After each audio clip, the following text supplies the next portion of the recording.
Nagsisimula ang pelikula sa isang buod ng teksto kung paano pinamunahan ng mga tao ang planeta sa loob ng libu-libong taon, ngunit ang kanilang pagmamataas ay humantong sa kanilang pagbagsak.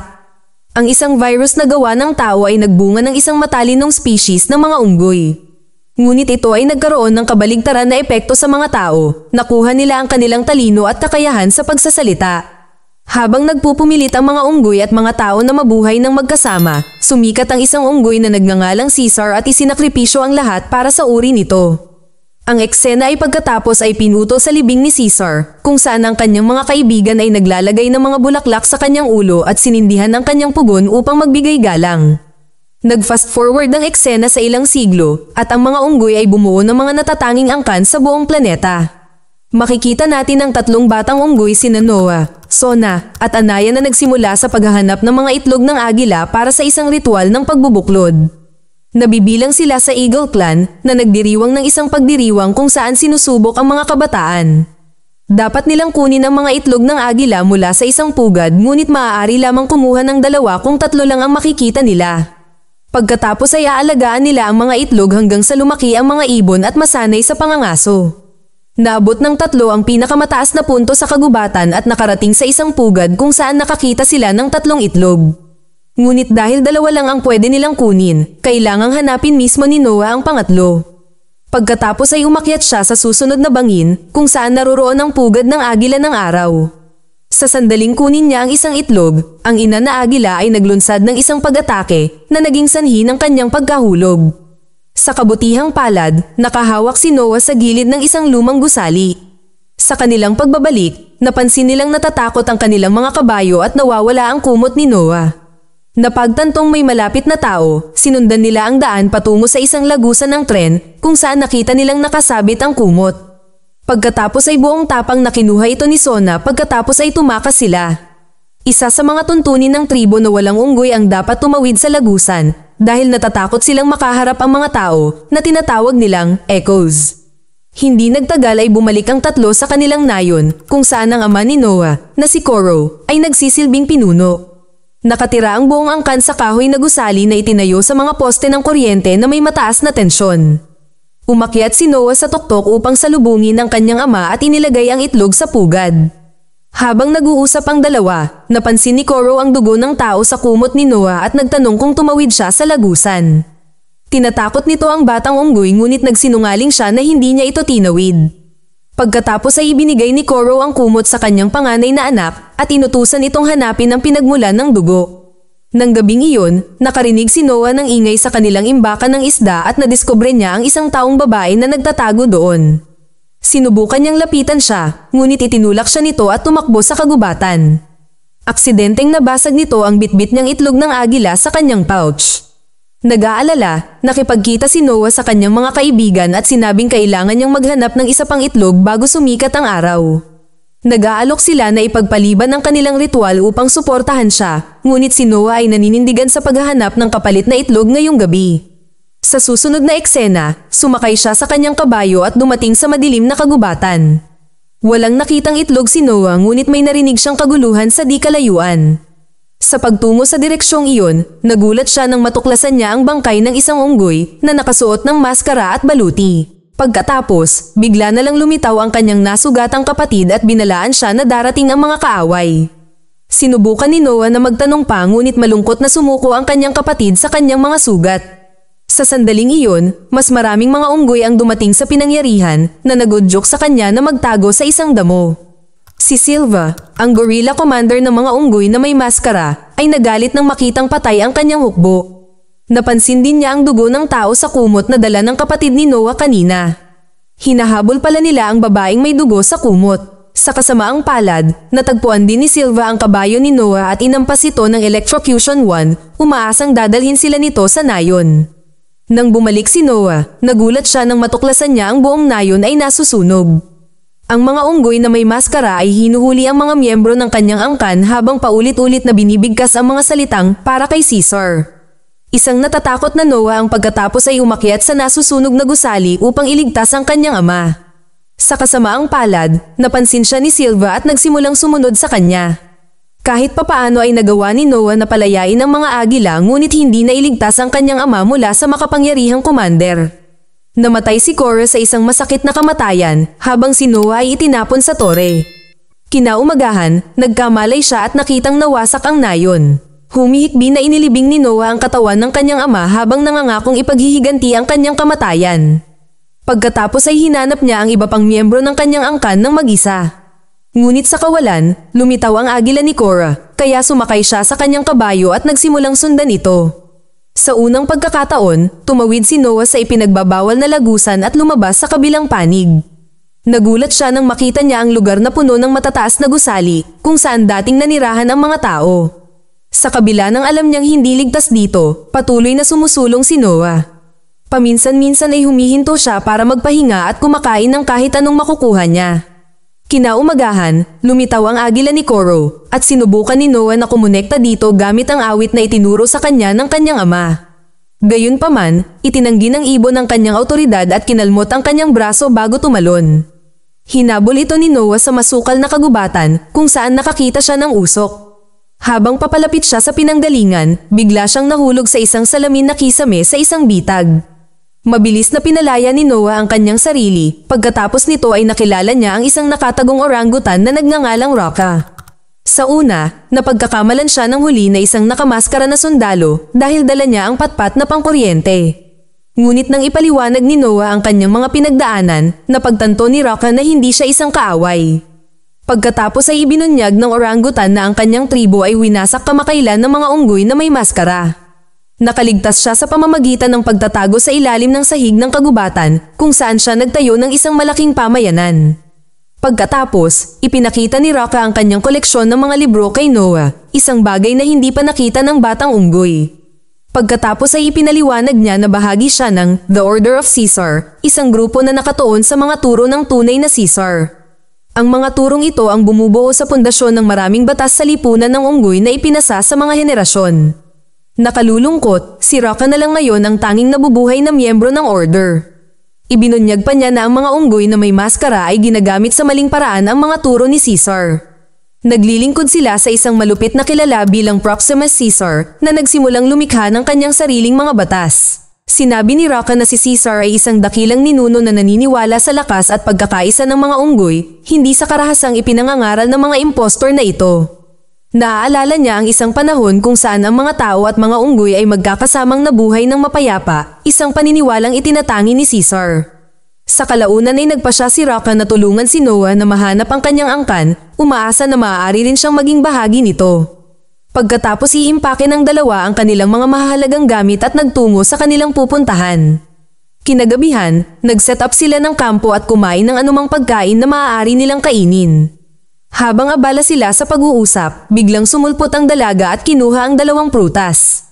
Sinubukan ni Noah na mag-react ng galit ngunit pinigilan siya ni Rocka, ipinaliwanag na nagugutom lang ang dalaga. Pagkatapos ay hiniling niya sa batang unggoy na bigyan siya ng kumot para hindi siya ginawin. Sa una, tumanggi si Noah dahil ang kumot ay pag-aari ng kanyang ina. Ngunit hindi niya alam kung magkikita pa ba sila. Pagkatapos ay nagsimulang magsalaysay si Rocka tungkol sa mga turo ni Caesar na binibigyang diin ang kahalagahan ng pakikiramay. Sa kalaunan ay binago nito ang isip ni Noah at ibinigay niya sa kanya ang kumot. Pagkatapos ay pinangalanan ni Rocka ang batang babae na Nova bilang respeto kay Caesar. Kinagabihan, nakatagpo sila ng isang obserbatoryo. Tinitingnan ni Noah ang mga bituin sa pamamagitan ng isang teleskopyo at sinundan ito ng batang babae na tumutugon sa parehong pakiramdam ng pagtataka. Kinabukasan, nagpatuloy ang mga unggoy sa kanilang paglalakbay at nagpasya ang batang babae na sundan sila. Hindi nagtagal ay narating nila ang isang lawa kung saan nagtitipon ng isang kawan ng mga zebra. Biglang lumitaw ang isang grupo ng mga primitive na tao na umiinom at naliligo sa tubig. Ang batang babae, na nakasuot ng modernong kasuotan at napaiyak ng mapagtanto na ang mga tao ay nagbago. Samantala, binigyan ni Rocka si Noah ng locket na may simbolo ni Caesar, pinayuhan siyang sundin ang kanyang tunay na mga turo. Sa susunod na eksena, dumating si Silva at ang kanyang hukbo sa lawa at sinimulang tipunin ng mga tao para sa isang sport. Nakita rin nila ang batang babae na nagtatago sa likod ni Rocka at sinubukang puntahan siya. Ngunit sa paglipas ng panahon, dumating si Noah sakay ng kanyang kabayo at inihatid sila palayo. Nang ligtas na sila, pinagmamasdan ng mabuti ni Noah ang babae at sinabihan si Rocka na maaari na itong magsalita.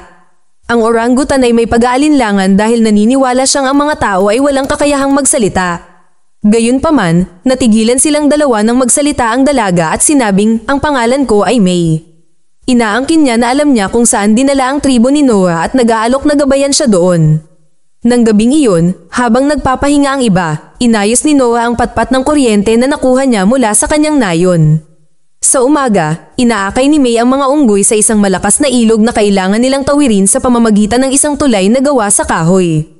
Ang batang unggoy ay may pag-aalinlangan tungkol sa pagtawid sa marupok na tulay. Gayunpaman, tiniyak ni May sa kanila na ito ang tanging paraan upang makarating sa campsite ni Silva, kung saan ang kanyang tribo ay kasalukuyang nakakulong. Speaking of the devil, si Commander Silva at ang kanyang mga unggoy ay hindi inaasahang lumitaw sa kabilang gilid ng tulay at na-corner sila. Sa sumunod na pakikibaka, nadulas si May at sumabit sa lambat sa ibaba. Sinubukan siyang iligtas ni Rocka ngunit nahuli din siya sa dumadagundong na agos ng ilog. Sinubukan niyang umakyat pabalik, ngunit nakuha ni Silva ang dalawa pa bago lumapit sa lambat gamit ang isang kutsilyo. Nang maputol ang lambat, ipinaalala ni Rocka kay Noah ang mga kasabihan ni Caesar na malakas ang mga unggoy at naanod sa ilog. Kasunod nito, dinala ni Silva sina Noah at May sa kanyang kampo sakay ng kalawang na barko sa baybayin. Matatagpuan ito sa tabi ng isang higanteng vault na matagal nang sinusubukang buksan ng kontrabidang leader na si Proximus. Sa pagdating, muling nakipagkita si Noah sa kanyang ina at mga kaibigan na sina Sona at Anaya. Nagyakapan sila at umiiyak habang nakahinga sila ng maluwag na makita ang isa't isa pagkatapos ng mahabang panahon. Samantala, dinala si May sa isang silid kung saan nakilala niya si Trevathan, isang taong nagsasalita na katulad niya.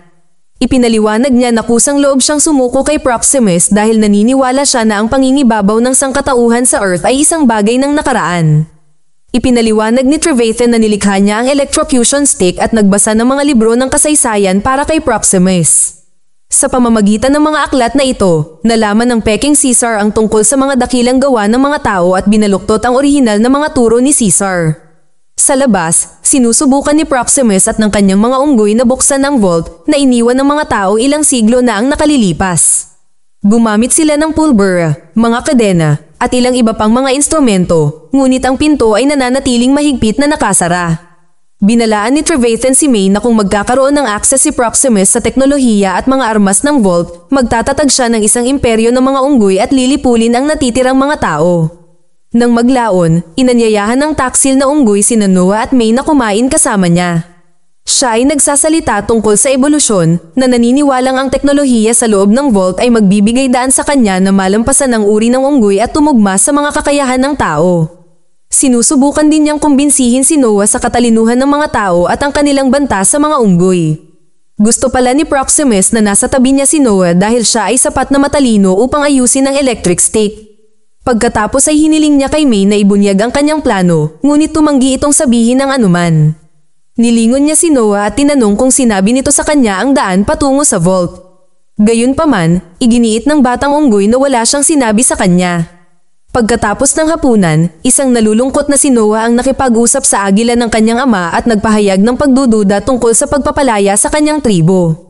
Nang tila nawawalan na siya ng pag-asa, ipinaalala sa kanya ng kwintas ni Rocka ang mga turo ni Caesar at mali ang pamumuno ni Proximus. Naramdaman ng agila ang determinasyon ni Noah at dumapo sa kanyang kamay habang naghahanda itong tumulong sa pakikibaka ng kanilang angkan. Kinagabihan, nilapitan ni Noah si May at kinumpronta siya tungkol sa kanyang mga kasinungalingan. Tinatanong niya kung ano talaga ang gusto niya sa vault. Ipinaliwanag ni May na naghahanap siya ng isang bagay na katulad ng isang libro na maaaring ibalik ang kakayahan ng mga tao na magsalita. Ikinwento niya kung paano ang isang virus na nilikha ng mga tao ay minsang ginawang matalino ang mga unggoy ngunit tinatanggalan din ng kakayanan ang mga tao na makapagsalita. Napagtanto ni May ang kahalagahan ng pagtutulungan ng magkakasama at ipinagtapat na alam niya ang daan patungo sa vault. Kinabukasan, nagsanib puwersa sila Sona at Anaya sa pag-akyat sa burol patungo sa vault. Plano nilang isabotahe ang mga laman ng vault sa pamamagitan ng paglunod sa mga ito at gawing walang kwenta ang mga ito para hindi mapakinabangan ni Proximus. Nagsisimula sila sa pamamagitan ng pagkalat ng pulbura sa ilalim ng balsa na nakaharang sa tubig. Habang ginagawa nila ito, lumitaw si Trevathan sa likod nila at natuklasan ang kanilang plano. Mahigpit niyang binabalaan sila na ang kanilang mga pagsisikap ay walang kabuluhan dahil wala pang nakakatalo kay Proximus. Sinubukan siyang hikayatin ni May na sumali sa kanilang layunin, ngunit ipinaalala sa kanya ni Trevathan na nawalan siya ng tiwala sa sangkatauhan. Balak niyang ipaalam sa pinuno ng unggoy ang tungkol sa kahabag-habag na planong ito.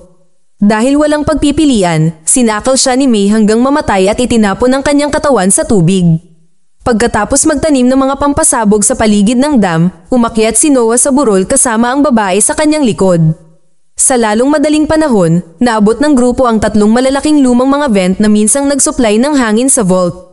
Nang pumasok sila sa loob, nakita nilang ganap na walang tao sa lugar. Pagkatapos ay pinaandar ni May ang power ng vault at hinanap ang kanyang libro na matagumpay niyang nakita sa loob ng isang lihim na aparador.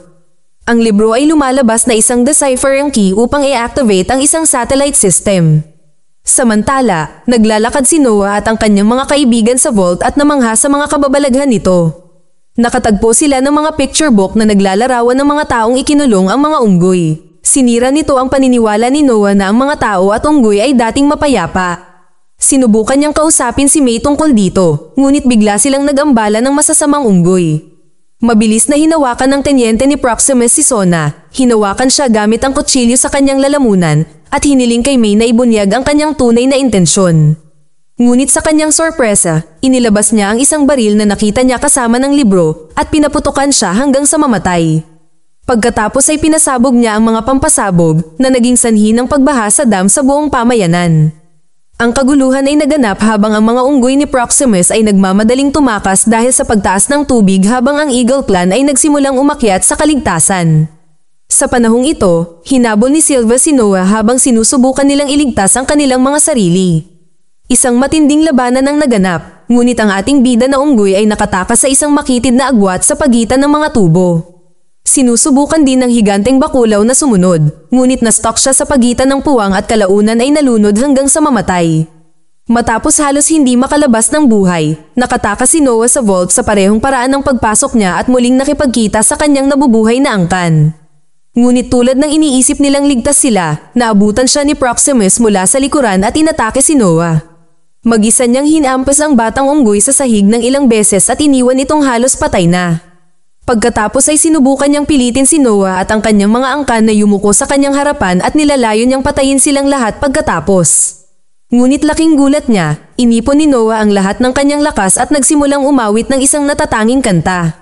Hindi nagtagal, ang iba pa niyang mga angkan ay sumama sa kanya at ang kanilang pinagsama-samang boses ay tinawag ang kanilang mga agila. Ang mababangis na mga ibon sa lalong madaling panahon ay bumuo ng isang bilog at nagsimulang atakihin si Proximus. Ang Sun Eagle ni Korra ay naghatid ng huling atake sa pamamagitan ng pagtulak sa nakamaskara na pinuno pababa ng burol hanggang sa kanyang kamatayan. Pagkatapos ng pag-atake ng agila, bumalik ang agila kay Noah at dumapo sa kanyang kamay bilang tanda ng tagumpay. Sa resulta ng insidenteng ito, pinangunahan ni Noah ang kanyang tribo pabalik sa kanilang nayon kung saan sinimulan nila ang proseso ng muling pagtatayo ng kanilang mga tore. Ang eksena pagkatapos ay pinutol sa ilang araw mamaya, dumating si May upang magpaalam kay Noah, ngunit ipinahayag niya ang kanyang pag-aalinlangan tungkol sa mga tao.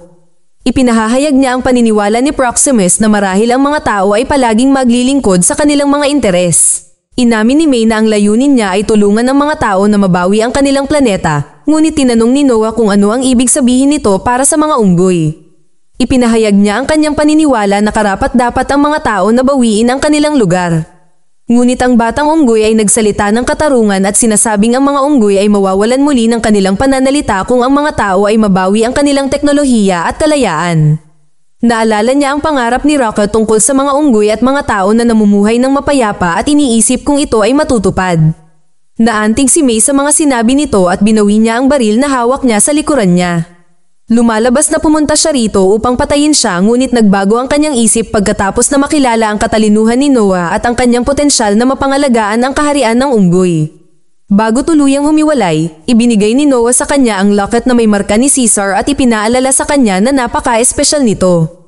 Kinuha niya ang regalo at nagpasalamat sa kanya at nagtungo sa base ng istasyon ng satellite kung saan nakita niya ang ibang tao. Doon, sinalubong siya ng isang babaeng nagngangalang Corina. Ibinigay ni May ang deciphering key na ginagamit ni Corina at ng kanyang team para i-activate ang isang network ng mga satellite na nagbibigay daan sa kanila na makipag-ugnayan sa iba pang mga nakaligtas na tao sa buong mundo. Nagtatapos ang pelikula habang dinadala ni Noah si Sona sa obserbatoryo, kung saan gumagamit sila ng teleskopyo upang tingnan ang mga kababalaghan sa kalangitan. Mag-subscribe para sa higit pang mga video na tulad nito, i-on ang notification, at mag-iwan ng like para matulungan ang aming channel. Salamat sa panunood.